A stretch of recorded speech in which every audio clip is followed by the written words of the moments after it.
தமிழக சட்டப்பேரவை தேர்தலில் வாக்களிக்கக்கூடிய ஒவ்வொருவரும் தெரிந்து கொள்ள வேண்டும் என்பதற்காகத்தான் தமிழகத்தை காப்போம் என்ற தலைப்பில் தொடர்ந்து பல்வேறு வீடியோக்களை நான் பேச இருக்கிறேன். இந்த வீடியோக்கள் இந்த தேர்தலில் முக்கிய பங்காற்ற வேண்டும் என்றும் நான் விரும்புகிறேன். இந்த தேர்தல் எவ்வளவு முக்கியமானது என்று நான் கருதுகிறேன் என்றால், 5 ஆண்டு காலமாக திமுக என்ற விஷ கிருமி தமிழகத்தை ஆண்டு கொண்டு வெறும் 3.5% வாக்கு வித்தியாசத்தில் தான் திமுக 2021 தேர்தல் ஜஸ்ட் பார்டர்ல வெற்றி பெற்றது. ஏனென்றால் கருணாநிதி குடும்பம், மு.க. ஸ்டாலின் குடும்பம், உதயநிதி குடும்பம் செய்யக்கூடிய அராஜகங்கள், அட்டூழியங்கள் தான் மக்கள் வெறுப்படைந்து திமுகவை மீண்டும் மீண்டும் பல்வேறு தேர்தல்களில் வீழ்த்துவதற்கு ஒரு முக்கியமான காரணம். ஆனா அப்படி தெரியாம ஓட்டு போட்டுட்டோமே என்று மக்கள் நினைத்து வருந்தும் வகையில் கடந்த 5 ஆண்டுகளாக இந்த ஆட்சி நடைபெற்றுக் கொண்டிருக்கிறது. ஒவ்வொரு விஷயமாக தொடர்ந்து ஒவ்வொரு வீடியோலையும் நான் விளக்கி உங்களுக்கு பேச போறேன். அன்பார்ந்த தமிழ் வாக்காளர் பெருமக்களே, சட்டப்பேரவை தேர்தல் தேதி அறிவிக்கப்பட்டுவிட்டு ரொம்ப ஒரு முக்கியமான தேர்தலாக இந்த தேர்தலை நானும் பார்க்கிறேன், நீங்களும் பார்க்க வேண்டும். இந்த தேர்தல் எவ்வளவு முக்கியமானது என்று நான் கருதுகிறேன் என்றால், 5 ஆண்டு காலமாக திமுக என்ற விஷ கிருமி தமிழகத்தை ஆண்டு கொண்டிருக்கிறது. என்னடா அது, ஒரு கட்சியை போய் விஷக்கிருமி என்று சொல்கிறேனே என்று உங்களுக்கு தோன்றலாம். தொடர்ந்து பல்வேறு வீடியோக்களில் ஏன் இந்த கட்சி விஷக்கிருமி என்று நான் விளக்குகிறேன். தமிழகத்தை காப்போம் என்பதுதான் இந்த வீடியோ சீரீஸோட கான்செப்ட். தமிழகத்தை காப்போம் அப்படின்னா, நான் தமிழ்நாடு காப்பாற்றுற நிலைமையில இருக்கு, என்ன யார்ட்டையாவது மாட்டிக்கிட்டு இருக்கா அப்படின்னா மாட்டிக்கிட்டு தான் இருக்கு. மு.க. ஸ்டாலின் என்ற கருணாநிதியின் குடும்பத்திடம் இந்த தமிழகம் மாட்டிக்கொண்டு இருக்கிறது. இப்படி இந்த குடும்பத்திடம் மாட்டிக்கொண்டிருக்கக்கூடிய தமிழகத்தை, நாம் நேசிக்கக்கூடிய தமிழகத்தை காப்பாற்ற வேண்டியது ஒவ்வொருவரின் கடமை. தமிழனாக பிறந்த ஒவ்வொருவரின் கடமை தமிழகத்தை இந்த திமுக என்ற விஷக்கிருமியிடமிருந்து காப்பாற்ற வேண்டியது. அதனாலதான் தமிழகத்தை காப்போம் என்ற ஒரு சீரீஸை நான் தொடர்ந்து பல்வேறு வீடியோக்களை பேச போகிறேன். 1949 தொடங்கி கிட்டத்தட்ட 75 ஆண்டுகள் ஆகிவிட்டது திமுக தொடங்கி, இல்லைங்களா? அதிமுக என்ற கட்சி தொடங்கிய 52 வருஷம் தான் ஆகுது. அதுவும் திமுகவிலிருந்து பிரிந்து வந்து தொடங்கப்பட்ட கட்சி தான் அதிமுக. ஆனால் தமிழகத்தை அதிக ஆண்டு ஆண்ட ஒரு கட்சியாக அதிமுக இருப்பதும், 75 ஆண்டு கால வரலாறு உடைய ஒரு கட்சி மீண்டும் மீண்டும் பல்வேறு தேர்தல்களில் தோல்வியுறுவதும் என்ன காரணம் என்று யோசித்திருக்கிறீர்களா? ஏனென்றால் கருணாநிதி குடும்பம், மு.க. ஸ்டாலின் குடும்பம், உதயநிதி குடும்பம் செய்யக்கூடிய அராஜகங்கள், அட்டூழியங்கள் தான் மக்கள் வெறுப்படைந்து திமுகவை மீண்டும் மீண்டும் பல்வேறு தேர்தல்களில் வீழ்த்துவதற்கு ஒரு முக்கியமான காரணம். 2021 திமுக பெற்ற வெற்றி கூட ஒரு மாபெரும் வெற்றி, பிரம்மாண்டமான வெற்றி என்றெல்லாம் சொல்லவே முடியாது, இல்லைங்களா? 2016 வரைக்கும் நீங்க பாத்தீங்கன்னா, அதற்கு முன்பான 30-35 ஆண்டுகளில் ஒவ்வொரு 5 ஆண்டுகளுக்கும் ஆட்சி மாற்றம் ஏற்பட்டு கொண்டே இருக்கும். ஆனா 2011 இருந்து 2021 வரை தொடர்ந்து அதிமுக ஆட்சி நடந்து கொண்டிருந்த காரணத்தால் மக்களிடையே ஒரு அயற்சி ஏற்பட்டது. அந்த அயற்சியின் காரணமாகத்தான் திமுகவுக்கு வாக்களித்து அந்த தேர்தலில் வெற்றி பெற வைத்தார். மக்களுக்கு அயற்சி ஏற்பட்டது என்று சொன்னேன் அல்லவா? அந்த அயற்சி ஏற்பட்டு மக்களுக்கு ஒருவேளை அதிமுக ஆட்சியின் மீது கடுமையான கோபம் இருந்திருந்தால் அதிமுக படுதோல்வியை சந்தித்திருக்க வேண்டும் 2021, இல்லைங்களா? வெறும் 3.5% வாக்கு வித்தியாசத்தில் தான் திமுக 2021 தேர்தல் ஜஸ்ட் பார்டர்ல வெற்றி பெற்றது. வெறும் 5000 வாக்குகளுக்கு குறைவான வாக்கு வேறுபாட்டில் வெற்றி தோல்வி நிர்ணயிக்கப்பட்ட தொகுதிகள் மட்டும் 20. அதிமுக அப்போது உடைந்திருந்தது என்பது உங்கள் பலருக்கு நன்றாக தெரியும். அதிமுகவிலிருந்து பிரிந்து சென்று டிடிவி தினகரன் அவர்கள் அமமுக என்ற கட்சியை தொடங்கி, அந்த அமமுக கட்சி மட்டும் 20 தொகுதியில அதிமுகவின் தோல்விக்கு காரணமாக இருந்தது. கூட்டணி கட்சிகளோடு சேர்ந்து அதிமுக 2021 தேர்தலில் 75 இடங்களில் வெற்றி பெற்றது என்பதை நாம் மறந்துவிடக்கூடாது. அமமுகவோட வாக்குகளையும் சேர்த்திருந்தோம்னா 95 இருக்கும், இல்லையா? கிட்டத்தட்ட ஆட்சியை பிடிச்சிருப்பாங்க. சோ 10 ஆண்டுகள் தொடர்ந்து அதிமுக ஆட்சியில் இருந்த பிறகும் திமுகவின் மீது மக்கள் விருப்பத்தோடு வாக்களிக்கவில்லை, விரும்பி அன்போடு வாக்களிக்கவில்லை. 10 ஆண்டு காலமாக தொடர்ந்து ஒரே கட்சி ஆட்சியில் இருக்க என்ற அயற்சி ஒன்று. இன்னொன்று, அதிமுக செல்வி ஜெயலலிதா அவர்களின் மறைவுக்கு பிறகு தலைமை குழப்பம், பிளவு என்று பல்வேறு சிக்கல்களை சந்தித்துக் கொண்டிருந்தது. 2021 தேர்தலில் அதிமுக இரட்டை தலைமையோடு தேர்தலை சந்தித்தது. கட்சியில் பல்வேறு குழப்பங்கள் இருந்தன என்பதெல்லாம் உங்களுக்கு நன்றாக நினைவு. அதனாலதான் திமுக ஜெயிச்சிச்சு. விரும்பிலாம் மக்கள் ஒன்றும் வாக்களிக்கல. ஏனென்றால் திமுக குடும்பத்தை பற்றி, குறிப்பாக மு.க. ஸ்டாலின் குடும்பத்தை பற்றி மக்களுக்கு நன்றாக தெரியும்.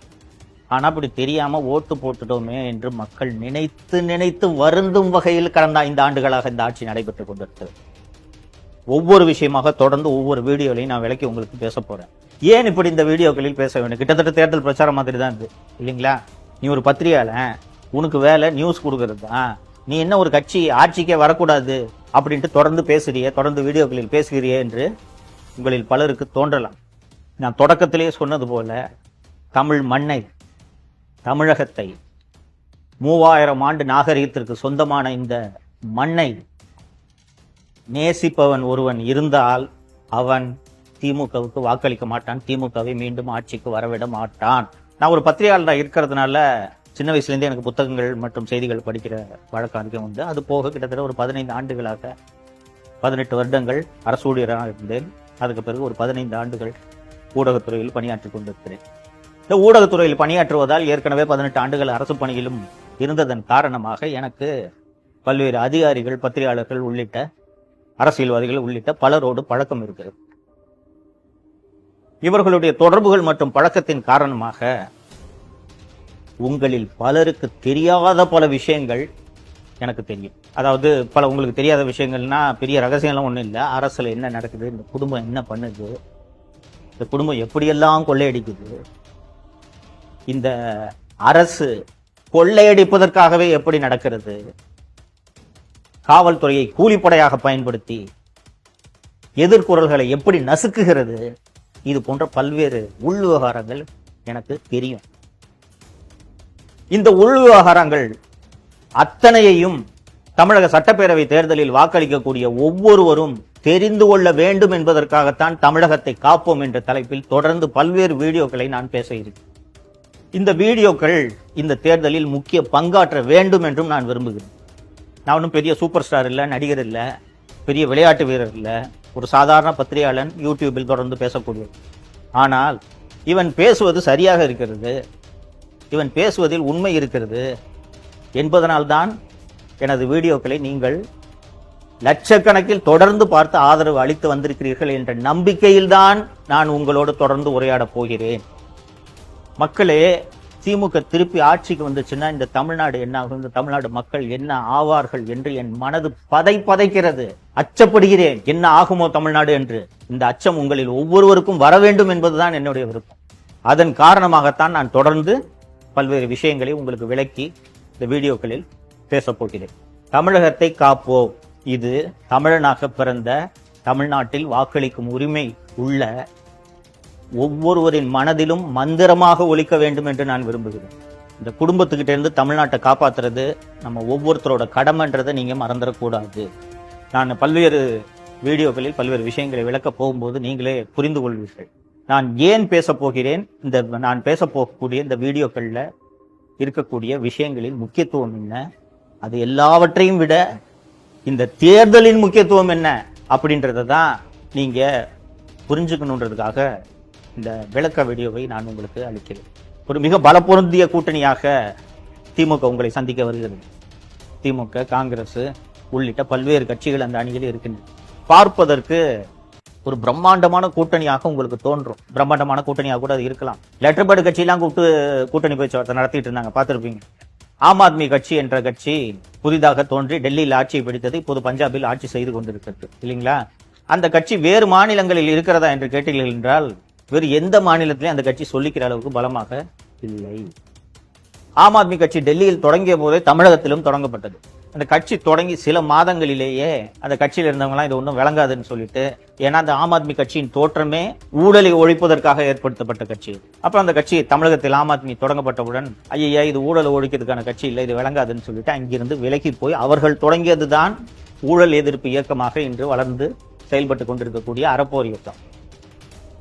ஸோ அந்த அறப்போர் இயக்கம் போன உடனே அந்த ஆம் ஆத்மி கொள்கையில் நம்பிக்கையோட எல்லாருமே போயிட்டாங்க. ஆம் ஆத்மி கட்சின்றது இன்னைக்கு ஒரு லெட்டர் பேட் கட்சி. அந்த கட்சியை கூட அறிவாலயத்தில் கூப்பிட்டு பேச்சுவார்த்தை நடத்துறாங்கன்னா எந்த அளவுக்கு திமுக பயந்திருக்கிறது என்பது உங்களுக்கு தெரியும். ஸோ இது போல லெட்டர் பேட் கட்சி எல்லாத்தையும் தமிழ்நாட்டில் இருக்கக்கூடிய சின்ன சின்ன சாதி சங்கங்கள், ரெசிடென்ட் அசோசியேஷனு, லெட்டர் பேட் கட்சிங்க எல்லாத்தையும் கூப்பிட்டு பேசி ஒரு பிரம்மாண்டமான கூட்டணியை திமுக அமைத்துக் கொண்டு உங்களிடம் வாக்கு கேட்டு வருகிறது.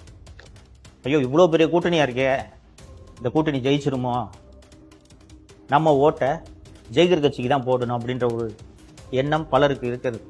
அப்படி இந்த பிரம்மாண்ட கூட்டணிக்கு, இந்த ஜெயிக்கிற கூட்டணிக்கு நமது வாக்குகளை அளிக்கலாம் என்று தப்பித்தவறி கூட நீங்கள் வாக்களித்து விடக்கூடாது என்பதற்காகத்தான் தமிழகத்தை காப்போம் என்று தொடர்ந்து பேசப்போகிறேன்.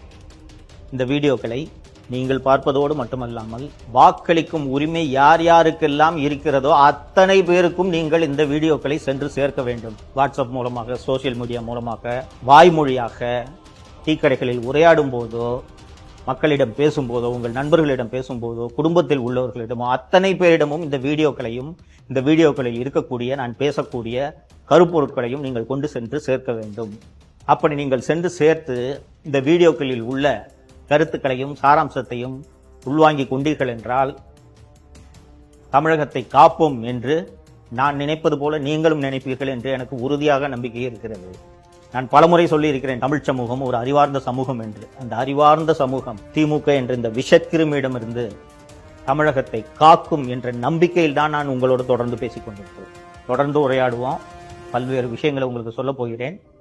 அந்த விஷயங்களை நீங்கள் பார்ப்பதோடு அல்லாமல் எல்லோரிடமும் பகிர வேண்டும் என்பதுதான் தமிழக வாக்காளர்களாகிய, தமிழ் சமூகமாகிய உங்களுக்கு நான் வைக்கக்கூடிய வேண்டுகோள். தொடர்ந்து பாருங்கள். பார்க்கக்கூடிய விஷயங்களை அனைவரிடமும் பரப்புங்கள். தப்பித்தவறி கூட திமுக என்ற விஷக்கிருமி மீண்டும் ஆட்சிக்கு வந்துவிடாமல் பார்த்துக் கொள்ளுங்கள். அது உங்களது கடமை. தமிழனாக நீங்கள் உணர்ந்தீர்கள் என்றால், தமிழகத்தை காக்க வேண்டும் என்று நீங்கள் நினைத்தீர்கள் என்றால், திமுகவை ஒழித்து கட்ட வேண்டும் இந்த தேர்தலில் என்பதை நினைவில் கொள்ளுங்கள். தொடர்ந்து உரையாடுவோம். நன்றி.